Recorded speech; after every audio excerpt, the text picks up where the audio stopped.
A mí me costó mucho trabajo, Piedad, mucho. Yo tengo 63 años y solamente hasta hace, voy a ser muy generoso, hasta hace 5, fui capaz de autodenominarme a mí mismo escritor. Cuando me ponía en profesión, yo ponía comunicador social o periodista a veces, que tampoco, pero la de escritor me costó mucho trabajo dejármela poner a mí mismo. Me parecía grandilocuente y petulante, como que yo me autodenominara escritor, porque escritor pareciera más que un sustantivo, un adjetivo.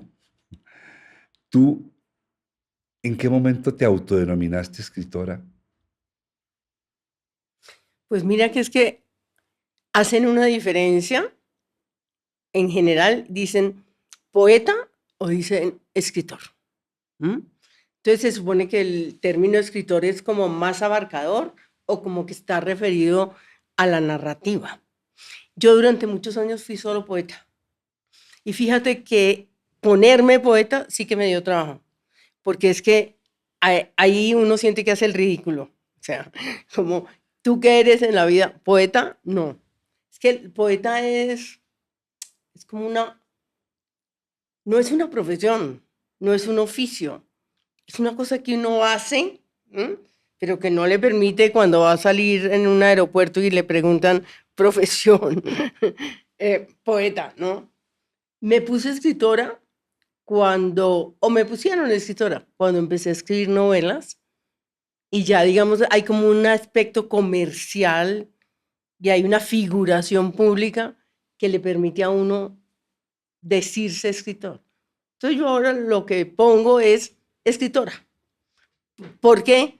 Porque tengo ya un recorrido muy largo, pero me pasó como a ti, que mientras uno tiene un libro, como con qué derecho dice, soy escritora. Esto es pregunta de una ignorancia de la que me estoy sintiendo muy avergonzado. ¿Cuál es la diferencia entre decir poeta o poetisa? Pues la lógica diría que uno es poetisa, pero hubo un prejuicio enorme contra las poetisas, porque durante mucho tiempo en América Latina poetisa y recitadora fueron como unos sinónimos. Ah, declamadora. Entonces, Berta Ah, sí, Singerman y sí, sí. toda esa gente, pues le decían poetisa, y además poetisas como que no hacían honor a ese nombre, digámoslo así. Entonces, había como una connotación un poco ridícula en la palabra poetisa y hubo una reacción que hizo que empezáramos a nombrarnos como poetas. Me acuerdo de María Mercedes Carranza, que no se dejaba decir poetisa. Y yo me sumé a esa, digamos, a ese partido de los que no se decían, no se dejaban llamar, las mujeres que no nos dejamos llamar poetisas. Si la palabra tuviera una historia más afortunada, nos podrían llamar poetisas A mí y no pasaría me suena nada. más lindo, ¿no? Por sonoridad me suena más lindo No, pues es poetisa. que la lógica dice que somos poetisas y no poetas, que poeta es un adjetivo masculino en ese caso. Pero bueno, ya nos quedamos poetas, creo. Poetas. Imagínate, yo de niño conocí a una persona que para ti debe ser refamiliar por la poesía. Para mí era refamiliar porque era amiga de mi mamá, Dora Castellanos. Sí, claro, obvio. Conociadora. En una fiesta en mi casa, yo tendría como 12 o 13 años y quizás seguramente yo estaba comenzando a transitar por la escritura porque yo escribo desde niño porque me gustaba, yo nunca escribí por obligación. Entonces yo me escribía cuentos y todo. Y yo calculo que debió ser que a Dora le dieron mostrar algo que yo escribí, mi mamá. Y Dora me dijo lo siguiente, me dijo, mijito, pues imagínate, mijito, ella era la edad de mi mamá, yo podía ser el renieto de Dora. Mi mamá tuvo 42 años, entonces piensa, la proporción es a una señora muy grande, a un muchacho muy chiquito. Mm. Me dijo, mijito, nunca vaya a considerar que algo que tenga la palabra mierda sea poesía. Mm. Y mira que eso lo recibí, quedó ahí como apuntado, quedó como una repisita eso. Yo sentí que eso que ella estaba diciendo tenía significado, pero yo no supe qué pensar. Y hoy en día, 50 años después, tengo dudas. Dudas que tiendo a favorecer hacia el lado de lo que me dijo Dora. Tengo dudas. Y se me acaba de ocurrir ahorita oyéndote. ¿Tú qué piensas de esa afirmación de Dora? No, pienso que ahora estaba anclada en el siglo XIX. Mm. y que con el siglo XX el lenguaje de la literatura en general, no solamente de la poesía, se abrió a todas las posibilidades. De manera que la palabra mierda puede caber perfectamente en un poema, siempre y cuando el contexto no es que la dignifique, sino que la llene de una fuerza significativa importante. Yo no soy muy aficionada a usar eso como cosas porque me parecen efectistas, ¿sí? Como provocaciones a veces innecesarias. Pero si hay un momento en que el poema está requiriendo otras cosas que no son la palabra mierda, sino, por ejemplo, tengo poemas en que hay el nombre de algún fármaco, Xanax, por decir algo, o un nombre especializado que viene de la ciencia, siempre y cuando ese término de alguna manera tenga relevancia y le dé fuerza al poema, yo lo uso. O sea, no tengo reticencias desde el punto de vista del vocabulario. Me parece que tenemos ahora más reticencias con palabras que gastó la poesía y que no quisiéramos usar, como esos términos, por ejemplo, nenúfar, o cosas... ¿Qué significa nenúfar, perdón? Nenúfar es una, hasta donde sé, es una de esas plantas que están en los pantanos, ¿sí?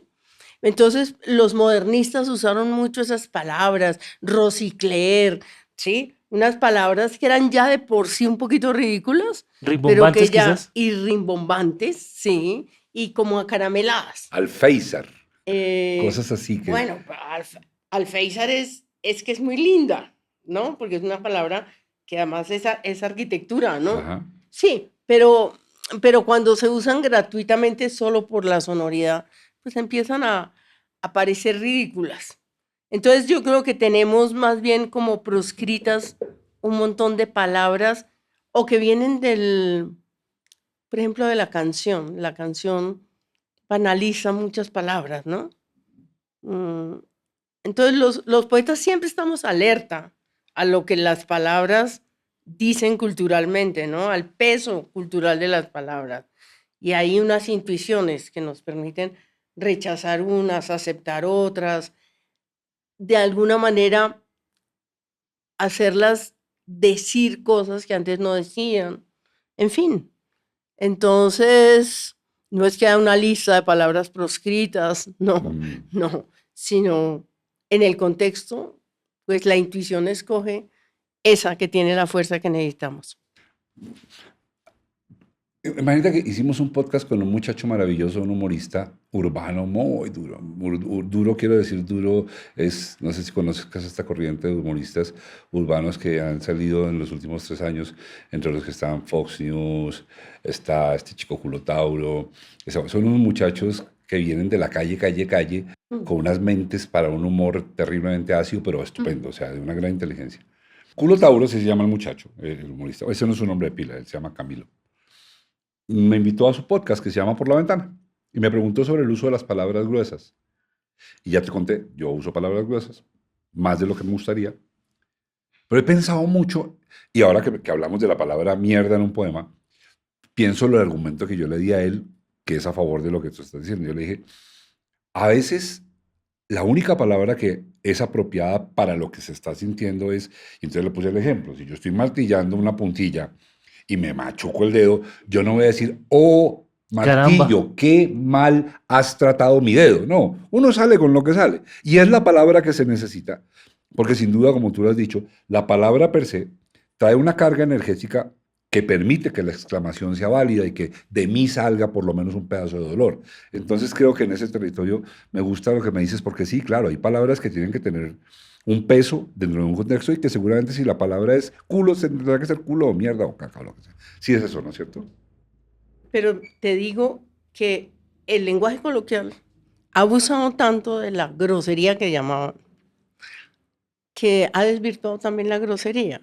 Lo rico sería que las groserías pudieran ser usadas en su momento con toda esa potencia, ¿sí?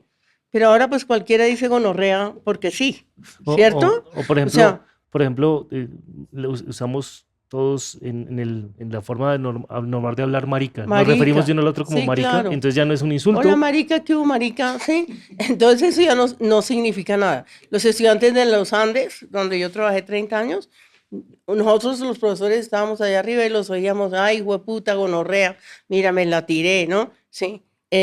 Entonces, pero también ahí hay otras cosas muy interesantes, como por ejemplo, que las clases altas, la gente joven de las clases altas gozan como trayendo las expresiones más vulgares de los márgenes, ¿sí? Como en la moda también, ¿no? Inclusive también de otros países, ¿no te parece? Lo Por que Sí, ejemplo, claro. con México, por ejemplo. Con México. Con México mucho, más que todo por lo que tenemos, Y con Chile lo del huevón. lo del Sí. chile lo huevón, pero en México, por ejemplo, pero huevón sí es un insulto aquí en Colombia, mientras que en México cabrón es bastante fuerte, es un insulto, y aquí lo usamos como cualquier cosa porque es que nos parece simpático, porque lo hemos visto en películas o en programas mexicanos, sin que eso aquí signifique tan fuerte, y en este momento no me acuerdo, pero hay otras palabras que ellos usan que son chinga tu madre, por ejemplo. Es una expresión muy mexicana que O aquí los no significa... españolismos también. Sí, Claro, porque el lenguaje como está en perpetuo movimiento, pero además en estas épocas globalizadas y donde podemos oír todo de todas partes, también hay modas. Y todas las generaciones tienen sus palabras específicas.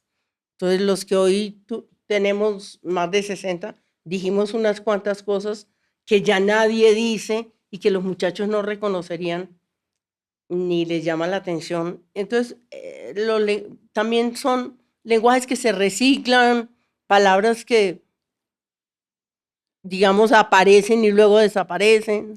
y hablando sobre eso, no es tu tema de literatura, pero sí en la parte audiovisual pecamos mucho de que aquí en Colombia no vemos cosas hechas en Perú, en Ecuador o en eso, porque decimos que no vamos a entender o no decimos, no, dicen las personas que manejan las cosas audiovisuales que no vamos a entender lo que ellos dicen, y a mí me parece todo lo contrario, entre más los oigamos, más vamos a entender lo que ellos dicen y hasta usar eso, ¿o no?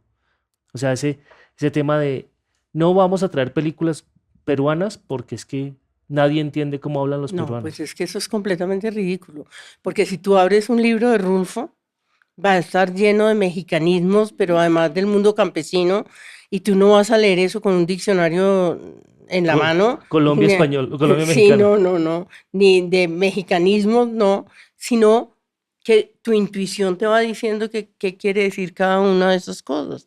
Y si no lo entiendes, tampoco importa porque en el contexto quiere decir alguna cosa, ¿sí? Sí, estoy de acuerdo. Entonces, yo creo que lo que tenemos que hacer siempre es estar súper abiertos a todos los modismos, los lenguajes, ¿sí?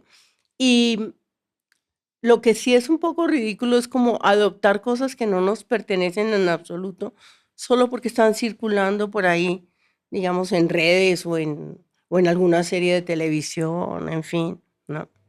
Hay una película dirigida por Al Pacino.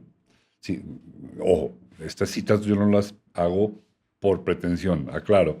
Yo no me he visto todo el cine que hay que ver, yo no me he leído todos los libros que leer, pero esta en particular la recuerdo mucho y la traigo mucho y la uso mucho en los talleres de escritura audiovisual, que se llama, es dirigida por Al Pacino y es con Winona Ryder, con él mismo.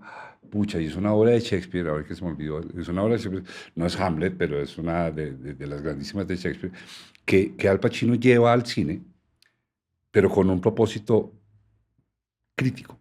Y él dice, yo quiero, arranca diciendo, yo quiero que veamos cómo hemos dejado de usar el lenguaje de la manera correcta. ¿Simón? No. Ricardo III. Ricardo III.